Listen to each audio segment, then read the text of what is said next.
Over the last few years, the gaming landscape has seen much evolution, with budding teams from all over the world trying to make their own vision come to fruition. Clair Obscur Expedition 33 may not have the easiest to remember name, but can this new team from France make a splash in a genre full of competition?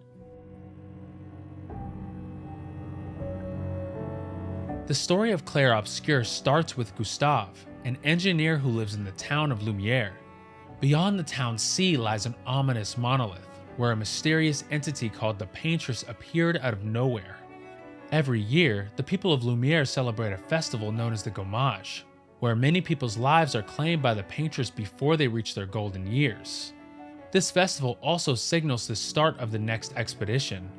The expedition is a group of valiant warriors that sail forth to the island where the Paintress's monolith is located.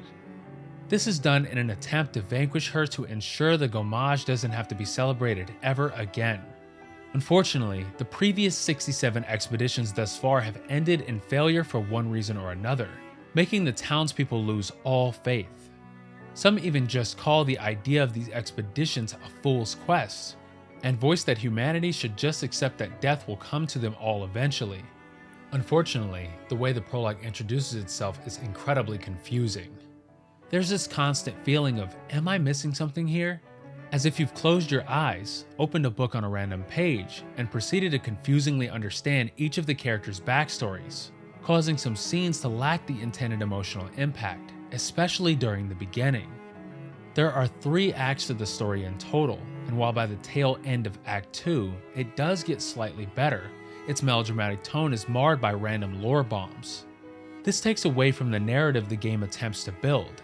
World building is essential to a good RPG story, and Clair Obscur Expedition 33 doesn't do that well, in my opinion. It took several hours before the story showed any semblance of being engaging, and by then, my interest had gone from waning to slightly peaked. It seemed to me that the developers highly valued the gameplay more than the story, and while that isn't necessarily a bad thing, it does mean that, for people like me who prefer to play RPGs for their lore, this game definitely falls short of my expectations. I am also generally wary of recommending games with the "it gets good after a certain number of hours" caveat. With that said, the soundtrack of the game is exceedingly good, and I have no complaints about it at all. This is especially true for the battle themes tuned to each enemy's personality in the boss battles. The voice acting of the game also has some rather big names in its cast list, and they're not just there for show. Perhaps they could have been a tiny bit more expressive in certain scenes, but it's evident that a lot of effort was poured into these 2 aspects of the game, and it shows.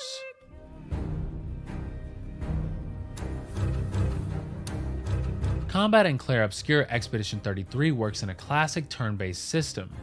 You have pretty much all of the typical elements of an RPG here, with each character wielding 2 weapons, a long-range and a close-range one.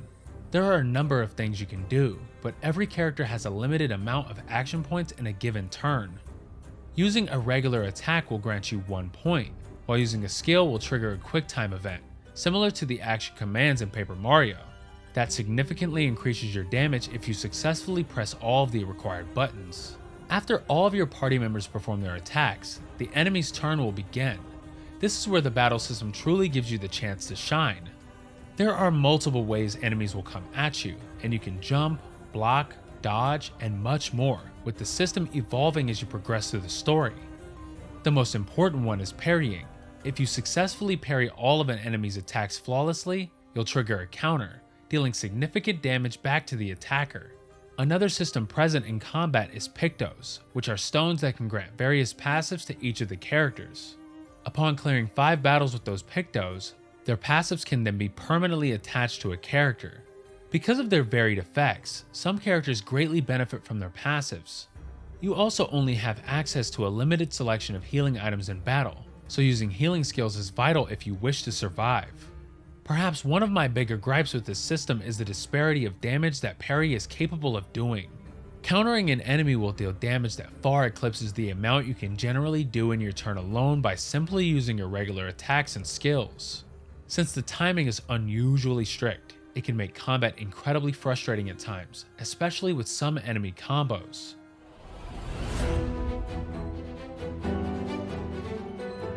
As you explore the game's overworld, you are able to press triangle to get a reminder of your current objective and a compass that can point north. This is where one of my major gripes lies with this game, the fact that there is no minimap. According to an interview with the developers conducted by Eurogamer, this is an intentional choice, with the producer going on record saying that he wants to preserve the game's sense of discovery. While I can only speak for myself, I believe a map is something that is fundamental to an RPG. When you remove such a core feature, you have to base your game design in such a way that a player wouldn't complain about it missing. Very few games actually manage to accomplish that. The way Clair Obscur Expedition 33 gets around this is by making its areas feel somewhat linear in nature, while still providing some cool extras to discover. One of those extras is the voice logs left behind by the expeditions that came before. These provide a bit of a glance at what others have passed through in a given area. The in-game achievements also apply that you're meant to fumble your way around, as many of them have this "find your way through" followed by the name's area in it. Frankly, some areas of the game felt deeply frustrating to navigate, as I constantly wished for a small indicator to help me find my way, or maybe even a map I could fill in. A common issue was that I would sometimes unwillingly return to the start of an area because I got utterly lost, especially in the later parts of the game. Not to cast shade or anything, but the latest titles in the Xenoblade Chronicles and Final Fantasy franchises both feature what I just mentioned, and they still manage to capture that tingly feeling of discovering something new to do.